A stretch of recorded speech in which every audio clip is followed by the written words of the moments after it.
बिस्मिल्लाहिर्रहमानिर्रहीम। अस्सलामु अलैकुम। मैं हूँ हानमानसा शहजादी। स्टेम इंटरनेशनल में खुशामदीद। प्यारे बच्चों, हम उर्दू की किताब बराए जमात चहारम पढ़ रहे हैं और आज हम इसका सबक नंबर 19 पढ़ेंगे। तो चलते हैं अपने सबक की तरफ। सबक नंबर 19, आओ मिलकर काम करें। निसाबी मौजू इमदाद बाहमी हासिलात ताल्लुम। इस सबक के मुतालिया के बाद तलबा इस काबिल हो जाएंगे कि वो एहतसानी और तनकीदी गुफ्तगू सुनकर समझ सकें, किसी भी वाक़या कहानी को अपने अल्फाज में बयान कर सकें, मतन को फहम से पढ़ सकें, इमला को सेहत के साथ तहरीर कर सकें, अददी तरतीब का फ़र्क समझकर लिख सकें, अपने मुशाहिदात और ख़यालात को मरबूत, रवां और मौजू अंदाज में लिख सकें, हरूफ अल्तफ़ को पहचान कर दुरुस्त इस्तेमाल कर सकें, दोस्तों को ख़त, दावतनामे और कार्ड तहरीर कर सकें, सोचें और बताएं। मिलजुल कर काम करने के कोई से दो फ़ायदे बताएं। क्या आप जानते हैं पाकिस्तान नमक के ज़खायर रखने वाला दूसरा जबकि सोने के ज़खायर रखने वाला 10वां बड़ा मुल्क है। हुस्न तरबिया। इमदाद बाहमी से मुराद माशरे के तमाम अफराद का एक दूसरे से तावन करना है। एक मिसाली इस्लामी मुमलिकत में माशरे के अफराद की सलामती फलाह को यकीनी बनाने के लिए इस्लामी इमदाद बाहमी और मिलजुल कर काम करने का तसव्वुर देता है।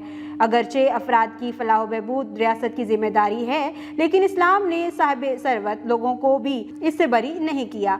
उनके लिए ज़रूरी है कि वो अपने वसाइल का दुरुस्त इस्तेमाल करते हुए लोगों की फलाह व बहबूद में हिस्सा डालें। इमदाद बाहमी का मतलब किसी को कर्ज देना नहीं, बल्कि इसकी इस तरह मदद करना है कि दूसरा अपने पांव पर खड़ा हो सके। प्यारे बच्चों, इमदाद बाहमी की मुख्तलिफ शक्लें हो सकती हैं। इनमें से एक ये भी है कि आप अपने इर्द गिर्द नज़र रखें। अगर किसी रिश्तेदार या दोस्त को कोई परेशानी लाहक हो तो इसकी परेशानी को दूर करने की हर मुमकिन कोशिश करें। आओ मिलकर काम करें। अल्फाज तलफ़ुज़: फ़ख्र, कुदरती, ज़रख़ेज़, दुश्वार, इमारत, हमवार।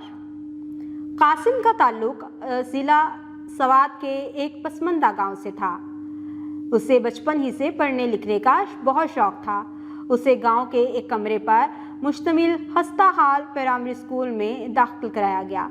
बाद अज़ां उसके वालिदैन ने मेहनत मुशक्क़त करके उसका दाखिला शहर के एक हाई स्कूल में करा दिया। मैट्रिक में आला कारकर्दगी की वजह से उसे शहर के अच्छे कॉलेज में दाखिला मिल गया। उसने खूब मेहनत की और पढ़ लिख कर इंजीनियर बन गया और बरूने मुल्क जाकर एक बड़ी फर्म में नौकरी करने लगा। वहाँ की सहूलियात देखकर अक्सर उसका दिल कुड़ता था कि उसके वतन में ऐसी सहूलियात क्यों नहीं हैं। उसका मुल्क कुदरती ज़खायर से माला माल है और ज़मीनें ज़रख़ेज़ हैं। वहाँ हर किस्म के फल और सब्जियाँ काश्त की जाती हैं। इन फल, सब्जियों और अनाज के कसीर ज़र मुबादला भी हासिल किया जाता है। फिर भी ये सहूलतें क्यों नहीं हैं? उसने अपने दिल में ठान लिया था कि वो अपने मुल्क वापस जाकर सबसे पहले अपने गांव की बेहतरी और तरक्की के लिए काम करेगा। गांव के लोग कासिम की बहुत इज्जत करते और इस पर फ़ख्र करते। इस मरतबा जब वो छुट्टियों में गाँव आया तो उसने सबसे पहले बच्चों को पहले से बेहतर तालीमी सहूलियात फराहम करने का फ़ैसला किया। स्कूल के तालीमी मेयार को बेहतर बनाने के लिए आला तालीम याफ्ता उस्ताज़ा की ज़रूरत थी। मुश्किल ये थी कि गांव वाले इतने पढ़े लिखे ना थे और शहर आने जाने के लिए रास्ता भी नाहमवार और दुश्वार गुजार था। कासिम ने रास्ते को हमवार बनाने के लिए गांव के लोगों से बात की। गांव के लोगों ने उसकी सारी बात सुनी और इसका साथ देने का वादा किया। गांव के लोग बहुत जफाकश और मेहनती थे। उन्होंने कई रोज़ की सख्त मेहनत के बाद अपनी मदद आपके तहत पहाड़ को काट कर और पत्थरों को हटाकर रास्ते को हमवार किया। दरिया अबूर करने के लिए उन्होंने एक छोटा सा पुल भी तमीर कर दिया। इलाके के ज़िम्मेदार ने गांव में हाई स्कूल की तमीर के लिए अपना कुछ अर्जा भी अतिया कर दिया। गांव के नौजवानों ने स्कूल की इमारत की तामीर का काम शुरू कर दिया। लोगों की बाहमी लगन और मेहनत से हर काम बहुत अच्छे तरीके से और तेज़ी से मुकम्मल हो रहा था। हर शख्स अपनी काबिलियत और सलाहियतों का बेहतर इस्तेमाल कर रहा था। यहाँ तक कि ख़वातीन और बच्चे भी खाना खिलाने और पानी पिलाने जैसे जिम्मेदारियों संभाले हुए थे। रुकें और बताएं, कुदरती ज़खायर से क्या मुराद है?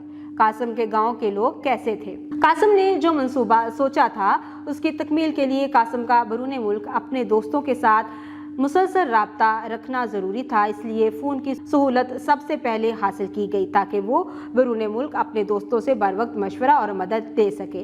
कासिम के दोस्त भी मुसलसल इसकी रहनुमाई कर रहे थे। कासिम की मेहनत रंग लाई और आखिरकार स्कूल की इमारत मुकम्मल तमीर हो गई। अब मसला बिजली का था। स्वात का मौसम चूँकि खुशगवार रहता है, इसलिए पंखों की तो ज़रूरत बिल्कुल ना थी, लेकिन रोशनी का इंतज़ाम ज़रूरी था। बिजली के महकमे वालों ने भी तावन किया और उन्होंने चंद ही दिनों में गांव में बिजली की तरसील मुमकिन बना दी।